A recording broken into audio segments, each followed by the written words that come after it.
Brother, I am Suzan and I am a Bible student. And my question is, in your lecture, you said that about the death of the prophets. And in that, Moses and Mohammed are of a natural death.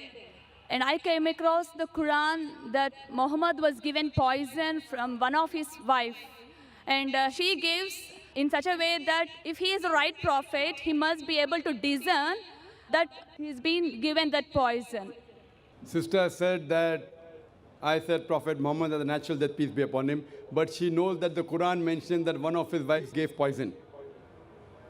Sister, here's the Quran. I challenge you to show any verse in the Quran which says that one of his wives gave poison. Nowhere does the Quran say one of his wives gave poison. There's no such verse like that. Maybe where you're getting this from, check your source. Whoever has told you, ask him for proof. See, whatever I said, sister, I gave references. Chapter number, verse number, chapter number, verse number, chapter number, verse number. I quoted the name of Prophet Muhammad in the Vedas. I can again repeat.